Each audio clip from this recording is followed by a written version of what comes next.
Get him, get him, get him, drip. Get him, get him, get him, drip. You can take a swing at my ego. Yeah, just trying to avoid copyright.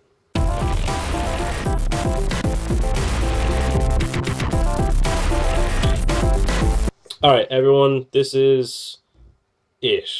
Wrestlemania 31 is finally around the corner. It's always been around the corner, but it's finally just a few days away. Just a few days away. I've wanted to do a wrestling team video for a while about predictions and shit. Ever since back of Hell in the Cell, but I never had time to do it. I always ran out of time. Because it's always like, I'd be at work on the Sunday and go, alright, it's on in about an hour. I can't make a prediction video. So here we go. Just Tom's WrestleMania 31 picks. Alright, first, straight off the bat, there's going to be a 2-hour pre-show before WrestleMania even kicks off.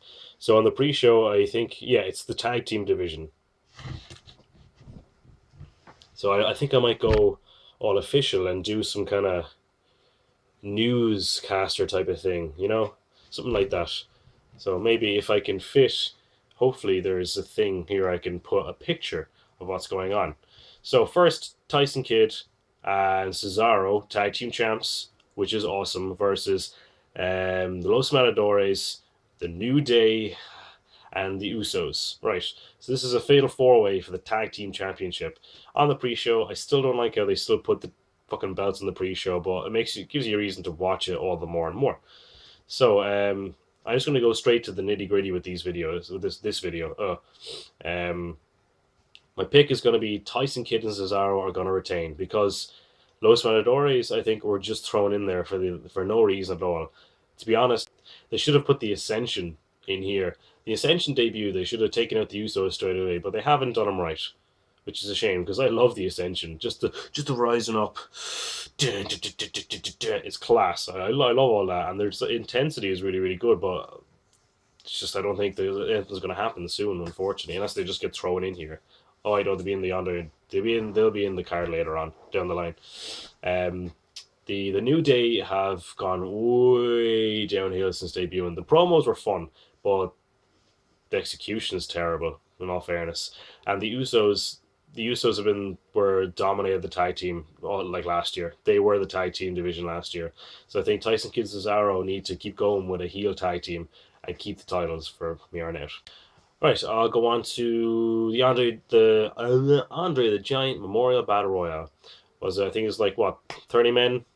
Cesaro won it last year, which was awesome. This year, though, there's rumors and rumblings that Sheamus, you can see the promos, Sheamus is coming back, and he's going to come back at WrestleMania either in this match or the Intercontinental title match. I'd say if Sheamus does come back in the Battle Royale, I'd say he'll win it, just to make a statement.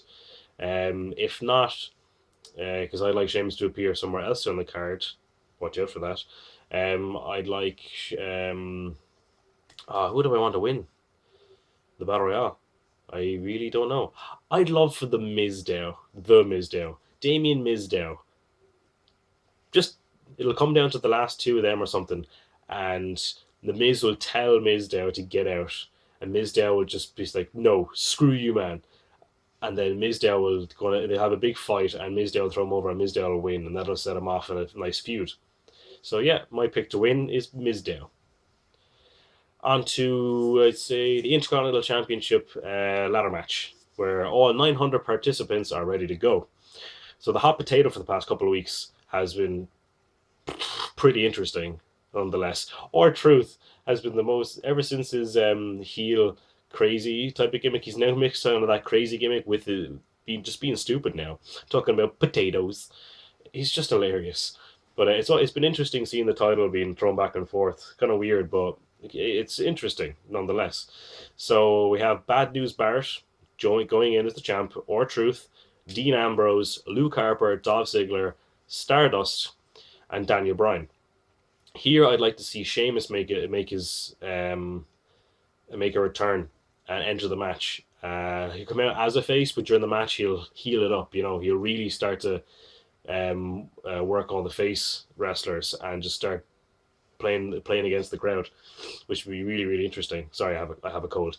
But I would like to see this match go on for like 20 minutes, really showcase everyone, because everyone in this match are like are fantastic wrestlers. I would like to see come down to maybe Daniel Bryan and Dean Ambrose. I say Sheamus might have something to do with Daniel Bryan winning, but I like Dean Ambrose to have a chance at it. So it could be like Dean Ambrose, Daniel Bryan going for the belt, with Daniel Bryan coming out on top. But Sheamus might have some kind of interference. But I feel Daniel Bryan should win this to really bring the Intercontinental title back up. I feel it's slowly creeping its way back up in prestige, but Daniel Bryan will really make it up there and maybe start a feud with Sheamus again, because their feud was great. A lot of people do not want a Sheamus and Daniel Bryan feud again, but their feud back in 2012 was class. They had great matches, not counting the 18 seconds at WrestleMania 28, but they were good. Like, look at Extreme Rules 2012, it was a great match. Right, so my pick for the Intercontinental title ladder match is Daniel Bryan. Yes. Now I'll move on to Rusev and John Cena. Rusev and John Cena. This is a tricky one. I don't know where this is going to go. I want Rusev to win just to keep his streak going and keep credibility, but the old John Cena fan inside me wants John Cena to win. No joke. So to be honest, even if John Cena won some other way, somehow, some kind of stipulation, and keep Rusev's streak intact in some way, maybe disqualification, he'll win it or something, you know. Well, I'd like to see John Cena win the Intercontinental title. I don't want him to win that. No, I'd like John Cena to win after a really good match, hopefully, after about 10-15 minute match, I know. But there's other more important matches on the card. But on Rusev's alright, but he's really just been like, oh, America, yeah, fuck you, America. Whatever, who cares? Who cares? Like, when his feud with Mark Henry, I couldn't give two shits. I went to the bathroom. That was my piss break. Their match last year, I can't remember what pay-per-view it was. Hell in a Cell or something, I don't know. And, blah, blah, blah. So, yeah, John Cena is my pick to win the US title from Rusev and do a big feud afterwards. Right, I'm going to take the Divas match now and focus on the last few afterwards. So AJ Lee and Paige versus the Bella Twins, which, thanks to hashtag Give Divas a Chance, things have gotten a bit better. The matches have gotten longer. This past week on Raw, Paige and Nikki Bella had a match for the Divas title, which went about 10 minutes, which was really good. It shows like the influence of NXT. The superstars on the main roster have seen NXT, and they see that they're able to go, and the superstars on the main roster can go as well. But Vince McMahon, just Vince. But it shows that they can go, and it was interesting. I'm actually interested in this because it's cool, because AJ Lee and Paige and the Bella Twins are arguably the four most important divas on the roster right now, on the main roster anyway. So they've actually got a feud, and there was a promo on SmackDown. SmackDown hasn't aired yet, but I watched the promo someone posted from their phone, and it was really good between the AJ Lee and Paige and the Bellas. It seemed really personal as well, which is really, really good. So, but my pick to win, I feel AJ Lee and Paige are going to win. Just because it's AJ Lee and Paige. Because they're awesome. The Bella Twins can piss off, to be honest. Brie is alright. Nikki Bella is a tosspot. She's a fucking retard. I hate her. She's no good at all. Holding up the title like a piece of shit. Right, so AJ Lee and Paige are going to win. Alright, now on to... my boy, before I cut my hair, you can still see I still have a bit of the Seth. Randy Orton and Seth Rollins with Jamie Noble and Joey Mercury. This match is my most look forward to match of the night because Seth Rollins is in it, obviously. But for future things might happen so this video obviously will be more me kind of fantasy booking as well. I want Seth to win, but I have a feeling Randy Orton might win this just to even get a year back from last year, and because he's the fan favorite at the moment, kind of. So I'd say Randy Orton will win, but it will be a really good match, maybe a good 15-minute match where they'll just wrestle their hearts out, and Seth Rollins will really showcase himself there, like he did at the Royal Rumble against Brock Lesnar and John Cena for the WWE World Title. But if Seth Rollins loses, I feel the Authority might get angry with him in a way. Bit of dissension going on, which will come into later in my fantasy booking for later in the night. So the next one I would say would have to be Undertaker versus Bray Wyatt. Undertaker and Bray Wyatt. So after the streak ended, it's just been interesting. A lot of people are saying, "Oh, my childhood has ended." Fuck off, grow up. It's the streak. Yeah, it sucked that it ended, but get over it. It's on to something new now. But you know, I could see why people would think that the Undertaker and Bray Wyatt, the prestige, is kind of not really there in a way because there's no streak on the line. But they'll put on a good match. Undertaker looks to be in good shape now, and Bray Wyatt will do well to. They'll work together to put on a really fantastic match. I say they'll go on to make a really, really good match. Bray Wyatt is starting to come back up in my books. He was losing me for a while there with the same stuff over and over, like the same shit. But now he's coming back, so but I don't think he'll win. I think Undertaker will get a win back. It's bad for Bray Wyatt, but I think Bray Wyatt will dominate the match, but Undertaker will come back out of nowhere. But I'd like to see maybe Bray Wyatt take him out afterwards even and stand tall and look really, really strong. So Undertaker to win this year against Bray Wyatt, but Bray Wyatt to look strong, kind of similar to the Triple H match with Undertaker back at WrestleMania 27. And Sting versus Triple H. That was more of a call than a whatever. Yeah, Sting versus Triple H. This is next to Seth Rollins, Randy Orton. This is like really going to be awesome.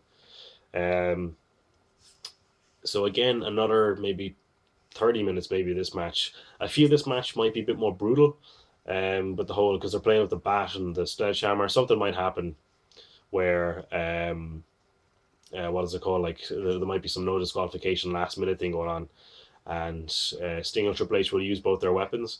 But I feel Sting he might be in a bit better shape now. But Triple H is just he's the master. He is the king. Like he can take Sting on a fantastic match. So I assume that this match is going to be really just epic with entrances and finishes, whatever, and everything. So, but I feel Sting is going to win this because it's Sting's first match in WWE and at WrestleMania. Sting has to win. Like he has to win. That's it. My pick. Sting is going to win. And one more little fancy thing before I move on to the main event. After Undertaker wins and if Bray Wyatt leaves, Undertaker will be getting back up. I feel in the match order, I think Sting and Triple H might go on first. And then Undertaker, Bray Wyatt, maybe. It depends. But if that is the order, Undertaker's up and ready to leave.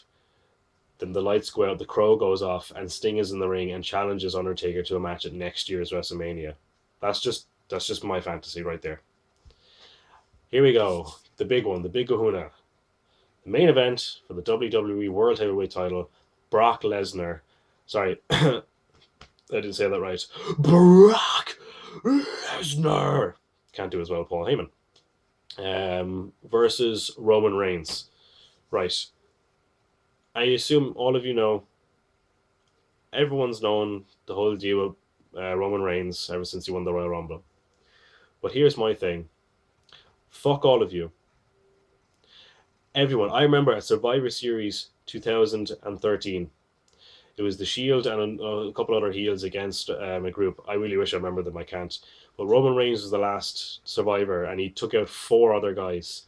The entire arena were chanting for Roman Reigns, as well as everyone, as myself and everyone else. We were watching it in the Woolshed Bar and Grill up in Dublin. We were all cheering for Roman Reigns, and that was a real moment of how awesome Roman Reigns was and still is. Roman Reigns is still that badass. Yes, he had a few weird promos, but he's still awesome. Just because he got picked to be the guy by Vince McMahon, you're all just suddenly just jumping on the bandwagon of hate. So I say just screw Ollie and grow the fuck up and just enjoy it because he's actually really good and he'll only get better. Brock Lesnar has signed a new deal with WWE there just after Raw on Monday. So he's on for another 3 years. This throws a spanner in the works, but I feel Roman Reigns is still going to win. They put so much into Roman Reigns that how can they make him lose unless something happens? So in my head, this is how I like to happen. Brock Lesnar and Roman Reigns go for like 20, 25 minutes, maybe even half an hour, depends. Brutal contest. It's just a fight, really. Roman Reigns will win maybe in slight controversial fashion. Like, did he actually pin him? Was it an actual pin? Something will happen. They'll think of something. And Roman Reigns will begin to get back up. Seth Rollins, my boy, Seth Rollins' music will hit. He'll run down to the ring and take out Roman Reigns, then take out Brock Lesnar. And then, if he wants to take him out again, take out Roman Reigns again, pin Roman Reigns, wins the WWE World Heavyweight title, and walks out of WrestleMania the man, with Roman Reigns and Brock Lesnar lying in the ring, which sets up a three-way feud for the next pay-per-view. So at Extreme Rules of the next pay-per-view is going to be Seth Rollins as the champion versus Roman Reigns and Brock Lesnar, because Roman Reigns and Brock Lesnar technically were both champion at WrestleMania and both lost it, so they both have clauses for rematches. So that's only my booking, but if that doesn't happen, I'll see if Brock Lesnar, if they want to keep him on as a special attraction, have him retain the title and just have Roman Reigns feud with Seth Rollins afterwards. That's about it. Or even another one more thing before I go. Roman Reigns beats Brock Lesnar with the help of Paul Heyman and turns heel. And maybe something to do with Seth Rollins again, but that's it. Maybe Roman Reigns wins against Brock Lesnar and turns heel and aligns himself with Paul Heyman, and then Brock Lesnar becomes a face. But he doesn't talk, he just becomes that fucking monster, that assassin, that asshole, which is awesome. And, well, we'll see what happens from there. A rematch. So there we go. Those are my picks for WrestleMania. This year. Hopefully you guys all enjoyed this little video. I don't know how long it went. Hopefully it wasn't too long. So, yeah. So, enjoy WrestleMania. WrestleMania 31 is this Sunday. It's live on the WWE Network only for $9.99. If you're watching in America, I'm in Ireland, it's $12.99 over here. So fuck off. Enjoy WrestleMania.